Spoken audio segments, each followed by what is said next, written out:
मेरे प्रभु भगवान कृष्ण का विवाह माता रुक्मिणी से हुआ। माता रुक्मिणी से प्रभु का विवाह हुआ। लौट करके भगवान द्वारिका में आए हैं और जब से द्वारिका में आए बड़ा स्वागत प्रभु का हुआ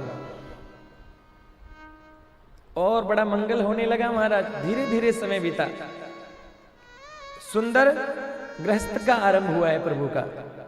धीरे धीरे समय बीता और समय आने पर भगवान श्री कृष्ण के यहाँ पर एक पुत्र का जन्म हो गया, एक बेटा हो गया। बेटे का नाम रखा प्रद्युम्न। क्या नाम रखा? प्रद्युम्न नाम रखा है। बेटा हुआ, घर में बड़ी खुशी मनाई गई, उत्सव गाए जा रहे हैं, बधाई गाई जा रही है, मंगल गीत गाए जा रहे हैं। नंदा और सुनंदा आ गई जो कृष्ण की बुआ है। कौन है? भगवान कृष्ण की बुआ नंदा और सुनंदा आ गई और बड़ी प्रसन्न है। देख करके आज मंगल गीत गाए जा रहे हैं, जय जयकार हो रही है, तोरण लगी है, पताका लगी है, बंदरवार लगी है, जय जयकार चल रहा है महाराज। अब देखो इधर तो मंगल गीत गाए जा रहे हैं।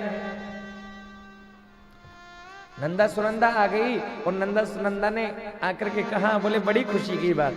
बोले क्या? बोले आज बहुत खुशी की बात है। बोले क्यों? बोले आज लाला के घर लाला भयो है। आज लाला के घर लाला भयो है। जय जयकार हो रहा है, मंगल गीत गाए जा रहे हैं। इधर तो जय जयकार हो रहा है, उधर कंस का एक मित्र है जिसका नाम है शंबरासुर। शंबरासुर ने सोचा मैं कृष्ण से बदला लूंगा। मेरे मित्र कंस को मार डाला, कैसे लूं बदला?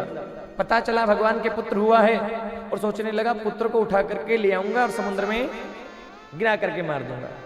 इधर बधाई गाई जा रही थी, शंबरासुर आया, भगवान के पुत्र को ही उठा करके ले गया आकाश में। आकाश में उड़ गया और सोचने लगा गला दबा करके मार डालूं। फिर सोचने लगा मारो क्यों, समुद्र में ही गिरा दिया जाए, और भगवान के पुत्र को समुद्र में गिरा दिया। जैसे ही समुद्र में पुत्र को गिराया, एक मछली, बहुत बड़ी मछली, ऊपर मुंह करके श्वास ले रही थी ऐसे। जैसे ही शंबरासुर ने पुत्र को गिराया, वो भगवान का पुत्र मछली के पेट में चला गया और कहते हैं 2 मिनट बाद वो मछली जाल में फंस गई और मछली उसी शंबरासुर के घर में महल में बेच दी गई जिसने भगवान के पुत्र को समुद्र में फेंका था। मछली के पेट को काटा, मछली को काटा, और जैसे ही पेट को काटा गया तो कहते हैं उस मछली के पेट से वो बालक जीवित निकल गया, मरा नहीं। क्यों? क्योंकि कहते हैं जिसकी रक्षा प्रभु करते हैं उसे कोई मार जाको राखे साइया, मार सके ना बाल नवा को कर सके जो जग वैरी। जीवित निकल गया महाराज। धीरे धीरे बालक बड़ा होने लगा, धीरे धीरे बालक बड़ा होने लगा महाराज। अब देखो धीरे धीरे बालक बड़ा हुआ और बड़े होकर के इसने शंबरासुर को मार डाला और शंबरासुर को मार करके वापस द्वारिका में लौट आया है महाराज। शंबरासुर को मार डाला और शंबरासुर को मार करके वापस द्वारिका में लौट आया।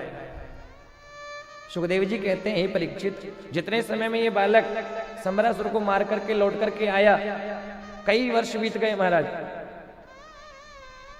बालक बड़ा हुआ, शंबरासुर को मारा और लौट करके द्वारिका में आ गया। भगवान कृष्ण के चरणों में प्रणाम किया, माता रुक्मिणी के चरणों में प्रणाम किया।